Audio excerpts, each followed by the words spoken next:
দেখলেই জালিমের মাথা বলবেন না আল্লাহু আকবার, বলবেন না আল্লাহু আকবার। এটা একটা সিস্টেম। যেমন সূর্যের দিকে তাকানো যায় না, তাকানো যায় কি? কেন ওটা তেজ আছে, ওর থেকে লক্ষ কোটি গুণ ঈমানের পাওয়ার। জোরে বলুন সুবহানাল্লাহ। তা ঈমানের পাওয়ার যখন আমাদের বাড়বে, অটোমেটিক জালিমের মাথা হাট হবে। তার একটা ছোট্ট নমুনা দিয়ে যায়। আমার ছোট হুজুরের সম্বন্ধে একটা মিথ্যা প্রোপাগান্ডা ছড়ানো হয়েছিল, তার জন্য বলেছিল ওনাকে বন্ধ করা হবে। তো বারবার দিল্লি থেকে মেসেজ এসছে বন্দি করো, বন্দি করো, বন্দি হচ্ছে না, পাচ্ছে না। কেন? যে সামনে যায় যে সামনে যায় তারই মাথা হ্যাট হয়ে যায়। লাস্টে পুরো ফোর্স ওখান থেকে এসেছে যে কে রে বাবা, কি এমন ভিআইপি ব্যাপার। লাস্টে পুরো ঘিরে ফেলেছে। যখন ছোট হুজুরের কাছে খবর গেছে, ছোট দাদাজান হুজুর বলছে বাবারা চলো বাইরে যেতে হবে। আর আমার দাদি জানদের বলছে কই কি আছে খাইয়ে দাও, কতদিন এখন জেলের হাওয়া খেতে হয় কে জানে, চলো খেয়ে নিয়ে। যখন হুজুর বেরিয়েছে, শোনো, যারা ধরতে এসেছিল তারা সব হুজুরকে দেখে দাঁড়াচ্ছে। জোরে বলুন সুবহানাল্লাহ। আরো জোরে বলবেন না? এটা কিসের পাওয়ার? ঈমান, ঈমানের পাওয়ার। তখন তারাই বলছে যে আমাদের ভুল মেসেজ গেছে, আমরা একটা আপনাকে লেটার দিয়ে দিচ্ছি, কোন জায়গায় অসুবিধা হবে না, এটা দেখালেই হবে। ছোট হুজুর বলেছিলেন শোনো বাবা, আমাকে আমার আল্লাহ একটা লিখিত দিয়েছে, আমি নূর নবীর উম্মত, এটাই আমার সবচেয়ে বড় লিটার। জোরে বলুন সুবহানাল্লাহ। আমার কিছু লাগবে না, নবীকে দিলে রাখো। নবী দিলে থাকলে লাভ আছে না নাই? হ্যাঁ, নবীর জীবনী পড়ো। এখন তো জীবনীর আলোচনাই বন্ধ হয়ে গেছে। বড় প্ল্যান মাফিক আমাদের দিল থেকে নবীকে বার করা হয়েছে, আজ থেকে নয়, 100 বছর কম বেশি ধরে চেষ্টা চলছে। রিসার্চ করে দেখেছে যেদেরকে হারানো যায় না কোনো ভাবে। কেন? যেদের মধ্যে হুজুরের প্রেম আছে, প্রেম হলো ঈমান, ঈমানের কাছে পারা যায় না। তাই তারা কোটি কোটি বিলিয়ন ডলার খরচ করে আমাদের সমাজে বক্তা, আলেম, উলামা, মাদ্রাসা, মসজিদের নামে তৈরি করে সেখান থেকে আমার হুজুরের প্রেম আমাদের দিল থেকে বার করা হচ্ছে। ঘন্টার পর ঘন্টা ওয়াজ হয়, নবীর আলোচনা নেই। মাসকে মাস জলসা হয়, নবীর আলোচনা নেই। বছরকে বছর জলসা হয়, নবীর আলোচনা নেই। আপনার মসজিদ, আমার মসজিদের জুম্মায় হাজারো খুতবা হচ্ছে, হাজারো আলেম উলামা আলোচনা করছে, নবীর আলোচনা নেই। আরে উম্মতকে নবী চিনাও, উম্মতকে নবী দাও। যেমন শরীরকে সুস্থ থাকতে গেলে হাজারো খাদ্য আছে, ভিটামিন আছে, মিনারেল আছে, ক্যালসিয়াম আছে, ইত্যাদি ইত্যাদি। ঈমানকে মজবুত করতে গেলে নবী মুহাম্মদ রাসূলের জীবন আদর্শ অর্থাৎ প্রেম ও আদব দরকার, তবেই তো ঈমান শক্তিশালী হবে। জোরে বলুন সুবহানাল্লাহ। আরো জোরে বলবেন না সুবহানাল্লাহ। হায় আমার নবীর উম্মত, আজকে আমরা নবী ভুলে গেলাম, নবী থেকে সরিয়ে দেওয়া হলো। তাই আজ আমাদেরকে যে যা খুশি করে নিচ্ছে। অথচ ওমর ফারুক একটা চিঠি দিয়েছে, একটা চিঠি লিখে পাঠিয়েছে রোম সম্রাটকে, যে যা মানুষের উপরে জুলুম হচ্ছে ওমর কি আসবে? শুধু চিঠিটা দেখেছে, উঠে দাঁড়িয়ে গেছে, থরথর করে কাঁপছে। সফিরকে চিঠি দিয়ে পাঠিয়েছে, যে বলো না আমি শুধরে গেলাম। বলুন সুবহানাল্লাহ। আর আজকে এত আমরা, এত আমাদের ঘরে দিয়ে অত্যাচার করা হচ্ছে, এর কারণ হুজুর দিল থেকে সরে গেছে, অসুবিধা হচ্ছে। আহা, আসেন হুজুরকে চেনেন, হুজুরের জীবনী পড়ুন, হুজুরের জীবনী শুনুন, হুজুরকে মহব্বত করুন। অনেকে আবার বলে আরে কোরআন হাদিস শোনাচ্ছ না কেন? এই আরেক গাদ্দার মুনাফিক। কোরআন হাদিস শোনাচ্ছ না কেন? এই আরেক গাদ্দার মুনাফিক। আরে নবীর জীবনীটাই তো কোরআন, জিন্দা কোরআন। জোরে বলুন সুবহানাল্লাহ। নবী পাক সাল্লাল্লাহু আলাইহি ওয়াসাল্লাম যা করেছে কোরআনের বাইরে করেছে না কোরআন অনুযায়ী করেছে? কথা বলে সবাই বলছেন না কেন? আমার নবী যা করেছে কোরআনের বাইরে করেছে না কোরআন অনুযায়ী করেছে? আমার নবীর জীবন আদর্শটাই তো কোরআনের প্র্যাকটিক্যাল, কোরআনের বাস্তব। কোরআন তো হুজুরের উপরে নাজিল হয়েছে, কোরআনে খুলে খুলে বর্ণনা নেই। ফজরে 2 রাকাত, ইশায় 4 রাকাত, জোহরে 4 রাকাত, আসরে 4 রাকাত আছে না? কি গো মাওলানা সাহেব দেখাতে পারবেন? আমার তো পড়াতে দেখতে পাই। বলুন, রুকু একটা, সিজদা দুবার কোরআনে আছে না? সিজদা আগে, এই রুকু আগে, সিজদা পরে। এটা খুলে খুলে শুধু নামাজের পর আকিমুস সালাত, নামাজ কায়েম করো, ওয়াসজুদু ওয়ারকু, তোমরা রুকু দাও, সিজদা দাও। কিন্তু এটাকে রুকু বলা হয়? কপালটা মাটিতে ঢাকানোটাকে ওটাকে রুকু বলা হয়? তুই কি করে জানলে না ওটা না এটা? আমার হুজুর সব খুলে খুলে খুলে খুলে আমাদের শেখাচ্ছে। জোরে বলুন সুবহানাল্লাহ। তাহলে কোরআন যদি জানতে চাও, আম্মা হযরত আয়েশা সিদ্দিকা রাদিয়াল্লাহু তাআলা আনহাকে জিজ্ঞাসা করা হয়েছিল, হে আম্মা জান, আমার রাসূলকে নিয়ে কিছু আমাদেরকে শোনান। সংক্ষেপে বলি, আম্মা জান বলেছিলেন, তোমরা কি কোরআন দেখো না? আমার রাসূলুল্লাহ লাইফ স্টাইলটা হলো কোরআন। কানা খুলুকুল্লাহু কোরআন।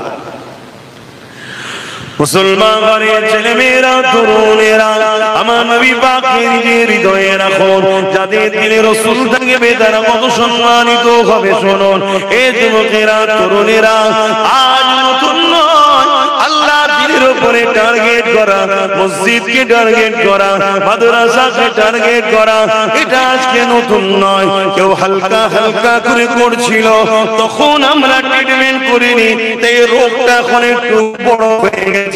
তবে মনে রাখবেন, যুগ যুগ ধরে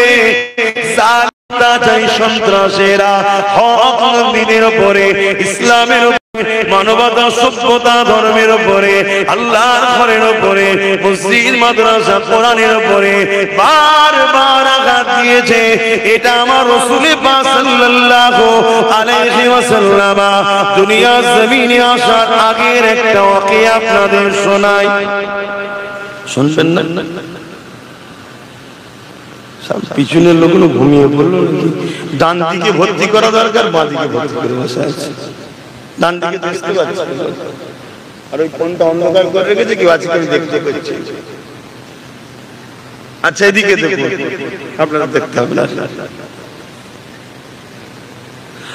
আমার নওজোয়ান তরুণেরা, যুবকেরা, এ নবী পাকের প্রেমিকেরা, আল্লাহ নবী নবীকে আমার আল্লাহ পাক সবার আগে তৈরি করেছে। এটা আপনারা মানেন না মানেন না? আওয়াজ দিয়ে বলুন। আজকে আমাদেরকে বলানো হয় নবী সবার আগে নয়, বলা হয় না? কেন বলানো হয়? যাতে আমাদের দিল থেকে নবীর ভক্তি প্রেমকে কমানো যায়। আর কমলে কি কমবে ভাই? ঈমান দুর্বল। আর ঈমান দুর্বল হলে কি হবে?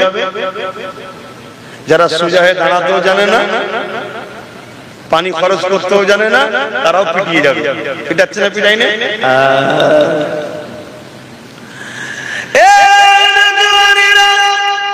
আল্লাহ পাক আমার নবী পাককে সবার আগে তৈরি করেছে। আমার আল্লাহ পাক আমার নবী পাকের নূর মোবারক থেকে পুরো কায়নাতকে তৈরি করেছে।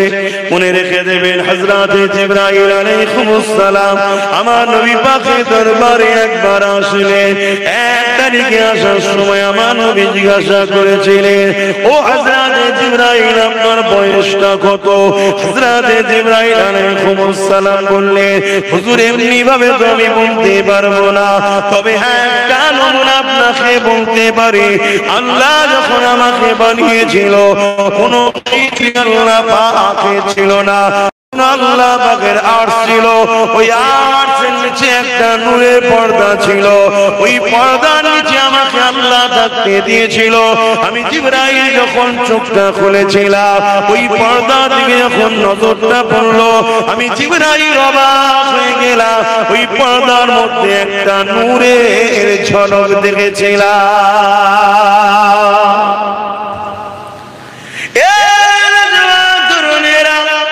হযরতে জিবরাইল আলাইহিস সালাম আমার নবী পাককে বলতে লাগলেন, হে আমার রাসূলুল্লাহ,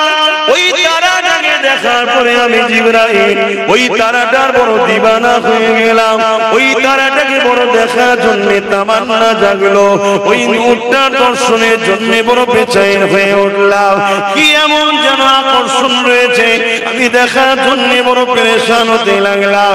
ইন্তজার করতে করতে একদিন, দুদিন, এক বছর, 2 বছর, এমন করে যেতে যেতে 70,000 বছর কেটে গেল। ইয়া রাসূলুল্লাহ, হাবিবাল্লাহ। তারপরে আবার একবার ওই নূরের চমক দেখতে পেলাম।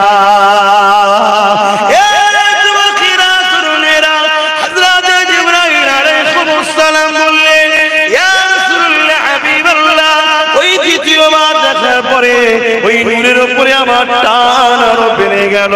আমি দিবানা হয়ে দেখার জন্য মতওয়ারা হয়ে গেলাম। ইয়া রাসূলুল্লাহ, হাবিবাল্লাহ। আবার ইন্তজার করতে করতে 70,000 বছর কেটে গেল। তারপরে আবার একবার ওই তারা নূরের দিদার হলো। ইয়া রাসূলুল্লাহ, যতবার দেখি দেখার জন্য বড় পিপাসা তত বাড়ে। এইভাবে আমি ওই তারাটাকে 72,000 বার দেখেছি।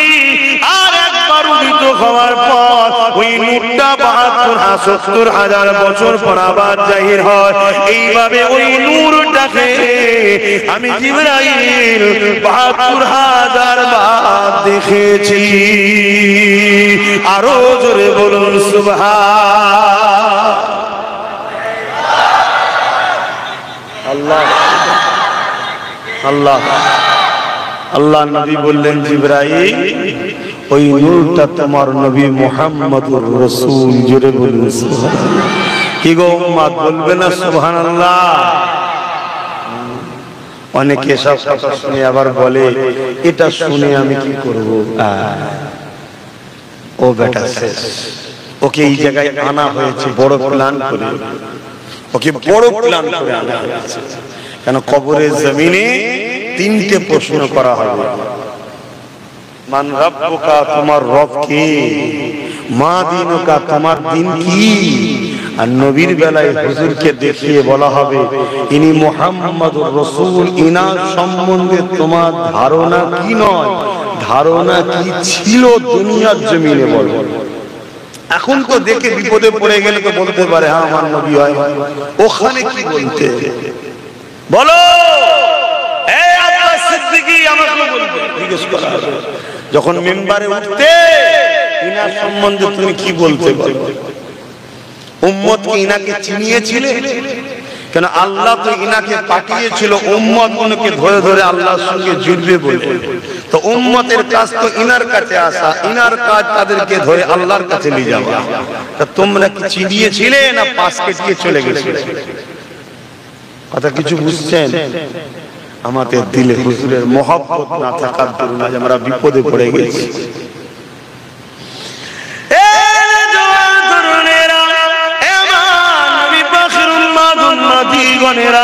আল্লাহ নবীকে মুহাব্বত করে ভালোবাসে, প্যার করে। আমার রাসূলুল্লাহ শান মর্যাদা আল্লাহ কতটা দিয়েছেন শুনেন। আমার নবী পাক দুনিয়ার জমিনে কিভাবে এসেছিল সবই আপনারা জানেন। তবে এমন করে তপ্পর আস্তে আস্তে আস্তে আস্তে আমার নবী পাক দুনিয়ার জমিনে হযরত দাদা আব্দুল মুতালিবের পেশিনাতে আমার নবী নূর চলে আসলো। যে সময় দাদার পেশিনাতে নবী মুহাম্মদ রাসূলের নূর ছিল, ওই পিওডি পৃথিবীর জমিনে একটা রাজা ছিল, যে বড় অহংকারী রাজা, সে বড় ক্ষমতাশালী রাজা। সে অহংকার দেখিয়ে আল্লাহর কাবা শরীফকে ভাঙা স্বপ্ন দেখেছিল। আপনারা নাম জানেন বাদশাহ আব্রাহা বাদশাহ। কি নাম? আব্রাহা। মনে থাকবে?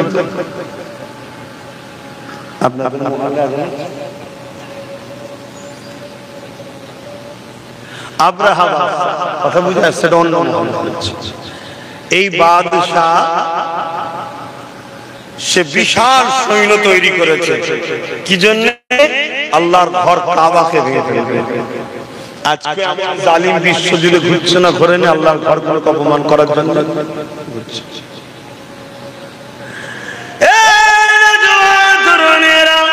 আব্রাহা বাদশাহ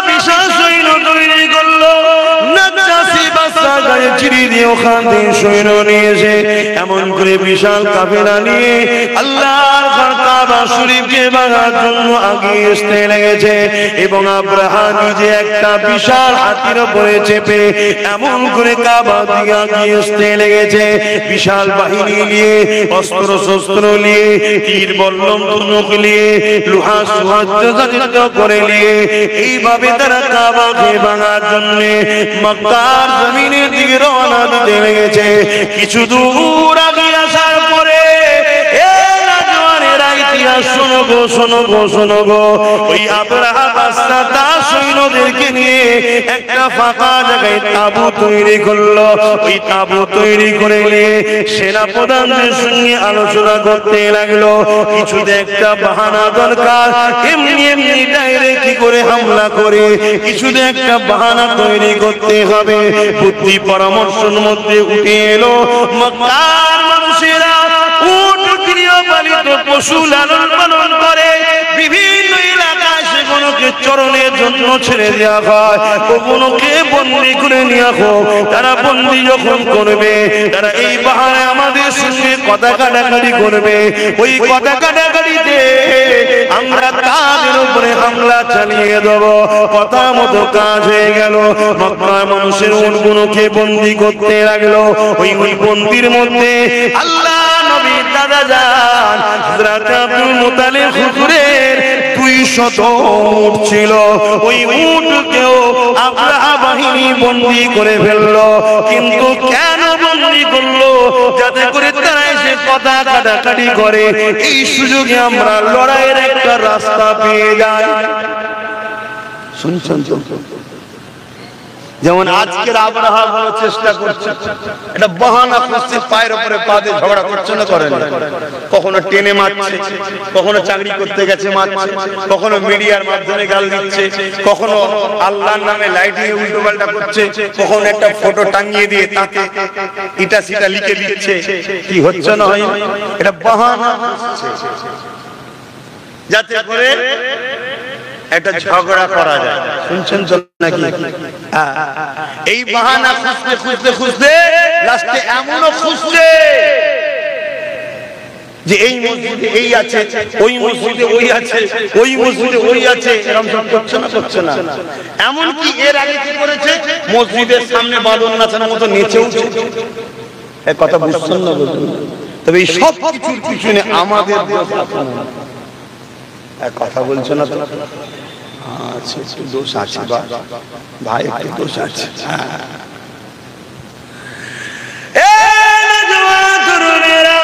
কিন্তু অবাক করা বিষয়, 200 উট বন্দী হয়ে গেল। মক্কার মানুষের অন্যদের উট বন্দী হয়ে গেল। কোন ভুরুক্ষেপ নেই, কেউ লোক পাঠায়নি, কেউ খোঁজ নিতেও আসেনি, কেউ কথা বলতে আসেনি। ঠিক আজকে এরকমই হয়েছে, হাজার জায়গায় মারা হয়েছে, হাজার কিছু ঘটনা ঘটছে, আমরা কোনো গুরুত্বই দিইনি। তাই পেরেশান করে যেতে লেগেছে যে কি ব্যাপার, কিছু হচ্ছে না কেন? আব্রাহা সেদিন পেরেশানে পড়ে গিয়ে লাস্টে নিজে থেকে একটা দূত পাঠিয়ে দিল। আমার রাসূলুল্লাহর মক্কা জমিনে ওই দূত যখন চলে আসলো, ওই দূত এসে জিজ্ঞাসা করতে লাগলো, এই মক্কা চেয়ারপারসন কে আছে, এই মক্কা দায়িত্বে মেন কে রয়েছে? আরে আমার রাসূলুল্লাহর দাদা হযরত আব্দুল মুত্তালিব, তিনি মক্কা তখন গভর্নর ছিলেন, দায়িত্বে ছিলেন। আল্লাহ আবার রক্ষণাবেক্ষণ তিনার হাতে ছিল। তাই এমন করে লোকেরা নিয়ে গিয়ে আব্দুল মুত্তালিব হুজুরের সামনে দাঁড় করিয়ে দিল। কিন্তু তার আগে একটা ছোট্ট বিষয়, আব্দুল মুত্তালিব হুজুরের ঘরে যখন ওই দূতটা, ওই পিয়নটা যখন ঢুকতে যাবে, যে আব্দুল মুত্তালিবের মুখের দিকে নজর পড়েছে, ওই আব্রাহার পিয়নটা, আব্রাহার লোকটা, আব্রাহার বানানো দূতটা সঙ্গে সঙ্গে আব্দুল মুত্তালিব আমার রাসূলুল্লাহর দাদার কপালে পায়ের কাছে মাথা নত করে সিজদায় পড়ে যায়। আমার রাসূলুল্লাহ দাদা বলেছিলেন, বাবা তুমি মাথা তোলো, কেননা সিজদা একমাত্র আল্লাহর হবে, অন্য কারণ।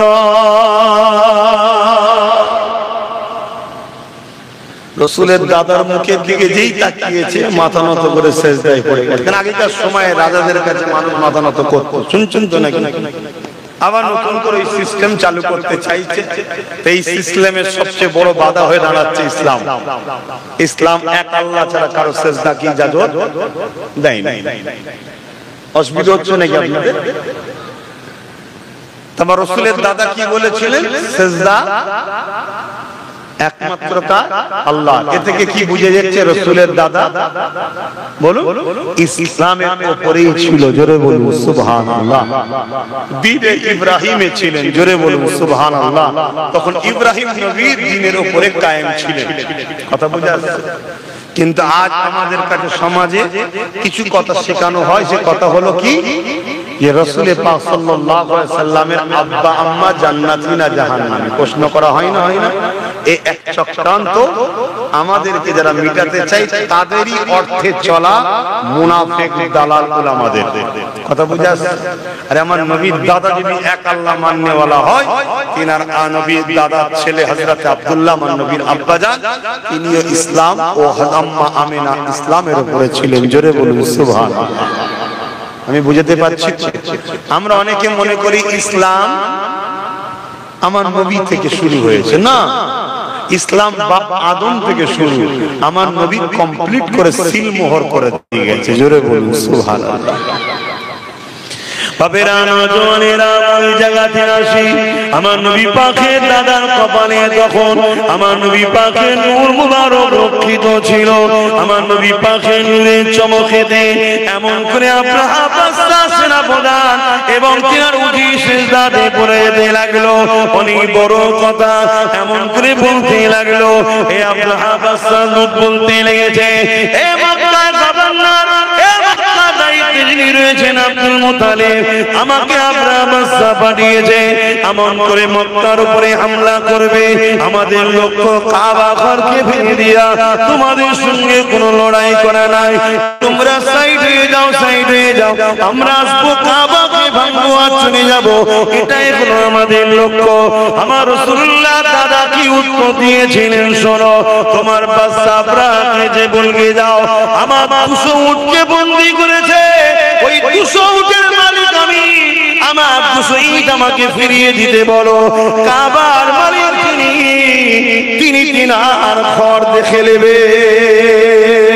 আরো জোরে বলুন সুবহান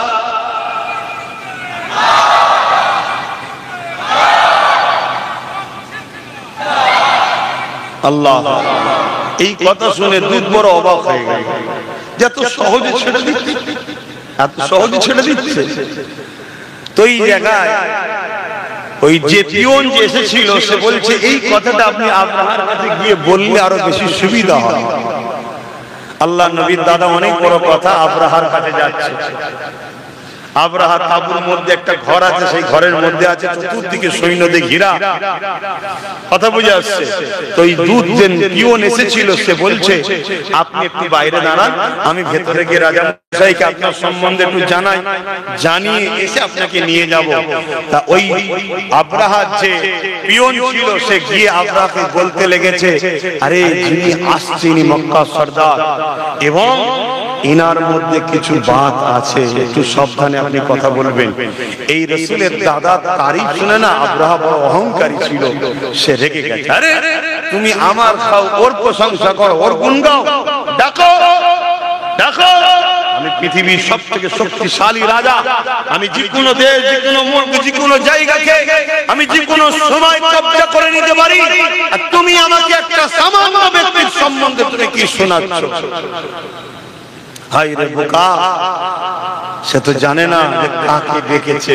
যখন আমার নবীর দাদা ঘরে ঢুকছে আর ওই জালিম অত্যাচারী আব্রাহা যেই নবীর দাদার দিকে তাকিয়েছে, নূরে মোহাম্মদ রাসূলের এতে নজর পড়েছে, উঠে দাঁড়াতে লেগেছে। জোরে বলুন সুবহানাল্লাহ।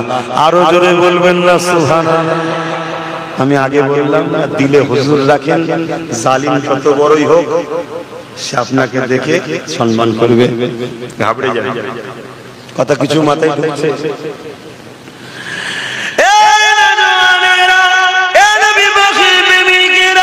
আল্লাহ নবী নবী দাদা জানেন শুনিয়া আব্রাহার অনেক কিছু কথাবার্তা হলো। কথাবার্তা হওয়ার পরে একটাই জায়গায় দাঁড়ালো। আল্লাহ নবী দাদা বলতে লাগলো, আমি উটের মালিক, আমাকে উট দিন, আমি চলে যাব। কাবার মালিক যিনি, তিনি কাবা দেখে নেবে। এই সময় আব্রাহা চিন্তা করতে লাগলো, হয়তের মধ্যে কোনো ফন্দি থাকতে পারে। তাই সেনা প্রধানকে ডেকে বলল, যাও এই আব্দুল মুতালিব সাহেবকে নিয়ে গিয়ে আমার বিশাল সৈন্য বাহিনীটাকে একটু দেখিয়ে দাও। যদিও গোপনে গোপনে প্ল্যান রাখে, আমার বাহিনী দেখো যেন ঘাবড়ে যায়। এই যুবকেরা, তরুণেরা ওই সময় যে সৈন্যদের মধ্যে দেখে ওই বাহিনীর মধ্যে একটা বড় হাতি ছিল, যে হাতির উপরে আব্রাহা বাদশা বসে এসেছে। বিশাল বড় জঙ্গলি হাতি, যার গর্জনে মানুষ অজ্ঞান হয়ে মারা যায়। স্পেশাল করে আব্রাহা বলল, আমার সওয়ারি হাতিটাকে দেখাবে। আল্লাহ নবী দাদাকে যখন ওই হাতির সামনে নিয়ে যাওয়া হয়, মন দিয়ে শুনুন, হাতি ওই দিকে মুখ করেছিল, পিছন দিক দিয়ে রাসূলের দাদাকে নিয়ে যাওয়া হচ্ছে। এমন করে কোন এক সময় যখন হাতি এই দিকে ঘুরেছে, যখনই ঘুরেছে আমার নবীর দাদার দিকে নজর পড়েছে। হাতি তার ক্ষমতা অনুযায়ী তার ছুটের মতো জোরে জোরে হেঁটেছে, নিজের সোর আর মাথা দিয়ে আমার নবীর দাদাকে সিজদায় পড়ে যায়। আরো জোরে বলুন সুবহান। সেনা প্রধান তো দেখি অবাক, কি হলো, আমি কি দেখাতে নিয়ে এসেছি, কি দেখছি? আরে তোদের কপালে তো নাই যা দেখার, হাতি দেখে নিয়েছে। যেখানে গেলে বিপদ আছে, কথা বুঝে আসছে? পরের দিন, অনেক বড় কথা, পরের দিন সমস্ত জীবজন্তুকে নিয়ে যাওয়া হচ্ছে। ওই হাতিকে কোনোভাবে কিন্তু আর রাজি করতে পারে না, কেন ও দেখেছে রাসূলের দাদার কপালে নূরে মুহাম্মদ রাসূল রয়েছে। কথা বুঝে আসছে? লাস্টকে বাদ দিয়ে লড়াই গেল, অনেক বড় কথা। আল্লাহ আবাবিল পাখি পাঠালো, আপনারা সবাই জানেন। সেই পাখি মুখে করে ডানা করে একটা করে পাথর ছেড়ে ছেড়ে ছেড়েছে, এমন করে পুরো আব্রাহা ও তার সৈন্য সামরকে আল্লাহ ধ্বংস করে দিয়েছিলেন। বলুন সুবহানাল্লাহ। আসুন আমরা ঈমানের দিকে মজবুত হই, আল্লাহ সাহায্য আসবে। আজকে যত আব্রাহা চালা আছে, এদের উপর আল্লাহর লানত আসবে, আযাব আসবে, এরাও ধ্বংস হয়ে যাবে। কিন্তু আমাদেরকে পরিবর্তন হতে হবে, আমাদেরকে পরিবর্তন হতে হবে। আল্লাহ আমাদেরকে রাসূলের প্রেম ভালোবাসা আমাদের অন্তরে ভরিয়ে দেন। জোরে বলুন সুবহানাল্লাহ। মনে রাখবেন, আজ এত সাহস ধরার পিছনেও একদল মুনাফিক রয়েছে। শুনছেন না? শোনেন না? একদল আছে। আপনি আমাকে ছোট বলে কথাকে অবজ্ঞা করবেন না, অবজ্ঞা করবেন না। মনে রাখবেন, আমরা একটা মসজিদকে হারিয়েছি, জানেন তো নাকি? কি নাম জানো? ক তারিখে জানো? বলো। 6 তারিখে একটা মসজিদকে কিন্তু আমরা হারিয়েছি। কি হারিয়েছি না হারাইনি? পৃথিবীতে যুগে যুগে যতদিন বাঁচবেন, নিজের ছেলেকে বলবেন, বাবারা শোনো, আমার আল্লাহ ঘরকে মিথ্যা ইলজাম দিয়ে জালিমরা চক্রান্ত করে মসজিদকে শহীদ করে দিয়ে তাকে খনন করে হাজারো চেষ্টা করেছে, অন্য কিচ্ছু প্রমাণ পাওয়া যায় না। প্রমাণ পাওয়া গেছে ওখানে 500 বছরেরই মসজিদ ছিল, তার আগে কিছু ছিল না। জোরে বলুন সুবহানাল্লাহ। তারপরও জোর করে নিয়েছে, জোর করে নিয়েছে। আর আমাদের সমাজের একদল গাদ্দার ছিল, তারা ভেতরে ভেতরে সেটিং করে কেসকে উইথড্র করে নিয়েছে। কথা মাথায় ঢুকছে না? হ্যাঁ, আমার কথা মিলিয়ে দেখবেন, রিসার্চ করুন। বাপেরা, নওজোয়ান তরুণেরা, এই দুনিয়া আমাদের জন্য চিরস্থায়ী নয়, চলে একদিন যেতে হবে। ইসলাম জুলুম করার ইজাজত দেয়নি, জুলুম করাকে হারাম করেছে, কিন্তু নিজের অধিকারকে বুঝে নেওয়াটা ইসলাম ফরজ করেছে। মনে রাখবেন, জান বাঁচানো ফরজ, নিজের অধিকারকে বুঝে নেওয়াটাও ফরজ।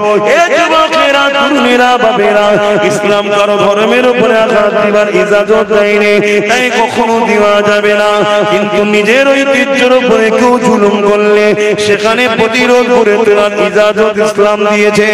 এই যুবকেরা, তরুণেরা, আজ আমি জানতে চাইছি, আজ আমরা এত হবার পরও, আজ আমরা এত লাঞ্ছিত এত বঞ্চিত হওয়ার কারণ দেখি, যেদিন মাত্র 313 জন ছিল, বদরের জমিনে 1000-এর উপরে সৈন্য নিয়ে অত্যাচারী শাসক আবু জেহেল, উতবা, সাইবা, আবু লাহাবরা এগিয়ে এসেছিল মদিনার উপরে হামলা করবে বলে, মদিনার নিরীহ বাচ্চাদেরকে হত্যা করবে বলে, মদিনার মায়েদের উপরে জুলুম করবে বলে, মদিনাকে ধ্বংস করে দেবার জন্য আল্লাহ নবী, নবী, দয়ার নবী মাত্র 313 জনকে নিয়ে আগিয়ে গেলেন। কি জন্য আগিয়ে গেলেন? বাবারা, ওরা যদি মদিনায় ঢুকে পড়ে বিশৃঙ্খলা তৈরি করবে।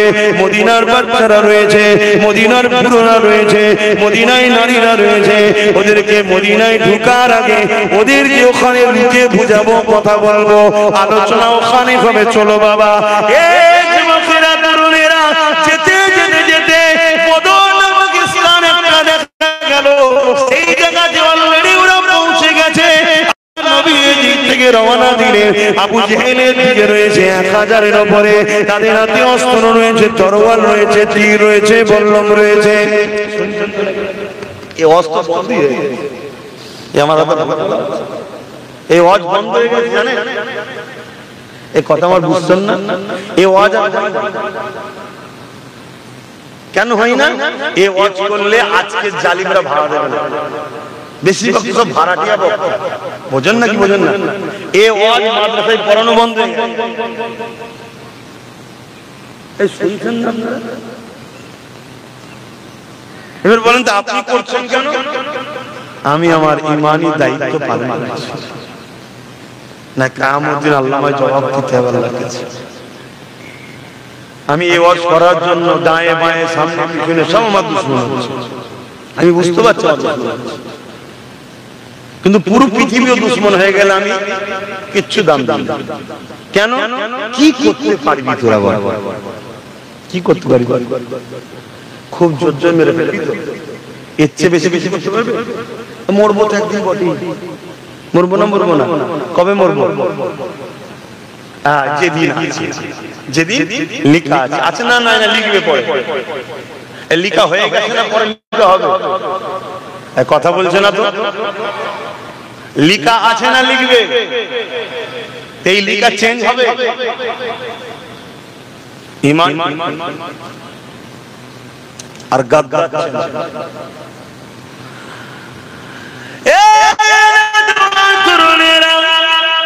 আল্লাহ নবী 313 জনকে নিয়ে আগিয়ে যাচ্ছে, যারা আমল করে কোনো হাতে অস্ত্র না, ঘোড়া উঠো নাই, খালি পায়েতে মরুভূমির উপর দিয়ে হেঁটে হেঁটে যেতে লেগেছে।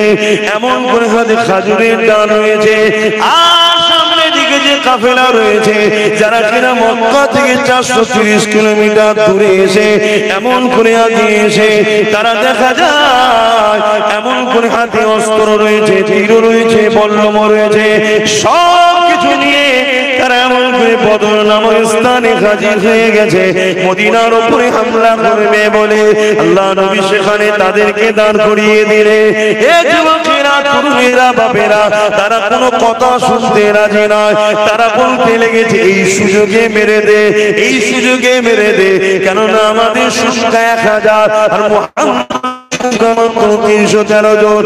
আমাদের হাতে অস্ত্র রয়েছে, মুহাম্মদ খালি হাতে রয়েছে, আমাদের হাতে তীর বল্লম রয়েছে, ওদের হাতে খালি হাতে রয়েছে, আমাদের গায়ে লোহার জামা রয়েছে, ওদের গায়ে কোন রকম ভাবে কাপড় রয়েছে, আমরা ঘোড়ার পিঠে ঘোড়ার পিঠে রয়েছি, ওরা তো খালি পায়ে রয়েছে। এই একটা মৌকা, এদেরকে মেরে দে, মেরে দে। আজও কেউ যদি মনে করে এই একটা মৌকা, সব জায়গায় আমরা, সব জায়গায় ক্ষমতা আমাদের, সব জায়গায় আমরা বসে আছি, সামনে আমরা, পিছনে আমরা, উপরেও আমরা, চারিদিকে আমরা, এই সুযোগে মেরে দেই, সুযোগে দেখেলে, তাহলে জালিমদেরকে জানিয়ে দিই, মনে রেখে দিও, মারনেওয়ালার থেকে বাঁচানেওয়ালা অনেক বড়। আরো জোরে বলুন সুবহান।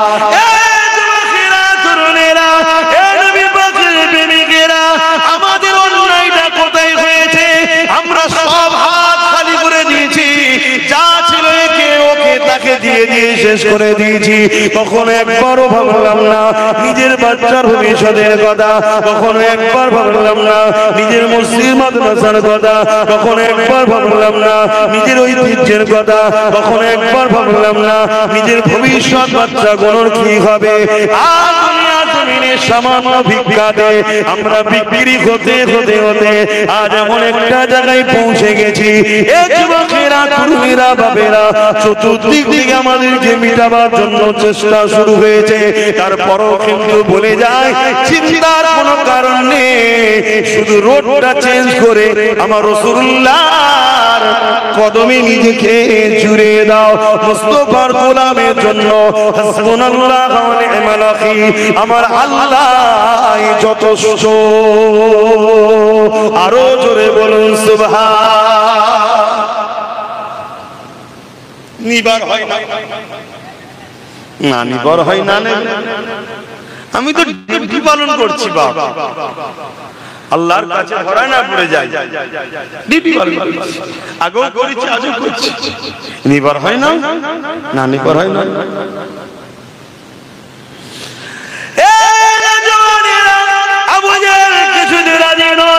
কিছুই বুঝতে চাই না, ও বুঝতে পেরেছে সুযোগে যদি না কাজে লাগা আর সুযোগ পাবো না, কেননা সুযোগ আসবে না।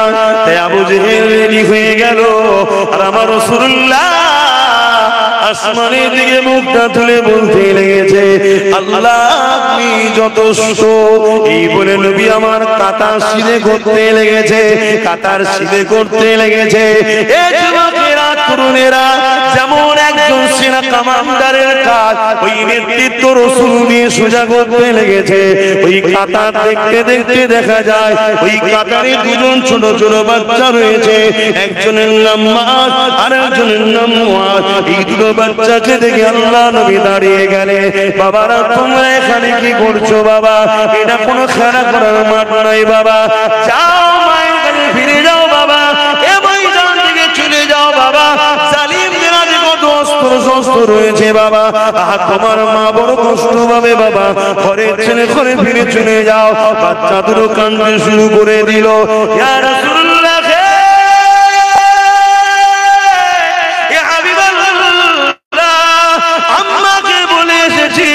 আমি আমার রাসূলুল্লাহর পাশে দাঁড়াবো, কোনো হালত না কেন নবী ছেড়ে চলে আসবি না বাবা। ইয়া রাসূলুল্লাহ হাবিবাল্লাহ আপনি যদি যান আপনার সঙ্গে যাব, আর আপনি যদি না যান আমাদেরকে বেরিয়ে দেবেন না, আমাদেরকে ফিরিয়ে দেবেন না। এই যুবকেরা ঈমান কোথায়, ঈমান কোথায়, ঈমান কোথায়? কিসের মোহাম্মদ দেখাও, কিসের নবীর উম্মত দাবি করো, কিসের মুসলমান দাবি করো?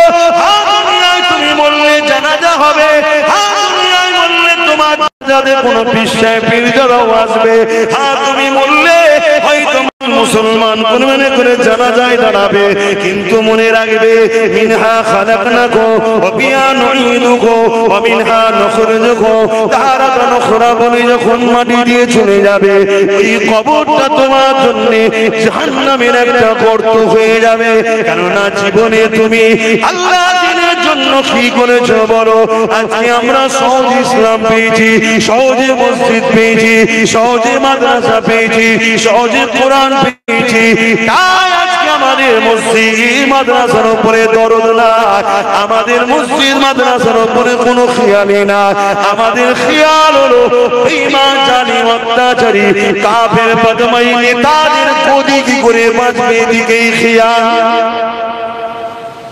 ভুল বললাম, কষ্ট হয়ে গেল, কিচ্ছু আসবে না, কিন্তু সবাই উঠে চলে যাও তাও অসুবিধা নেই। মাদ্রাসা কি করে হবে? হবে না তো কি হয়ে যাবে? যদি মাদ্রাসা না হয় আমার অসুবিধা আছে? কথা বলছো না? এই মাদ্রাসা কি আমার ঘর নাকি? আমার ঘর হবে না, আমি থাকবো কোথাও, শোবো কোথায়?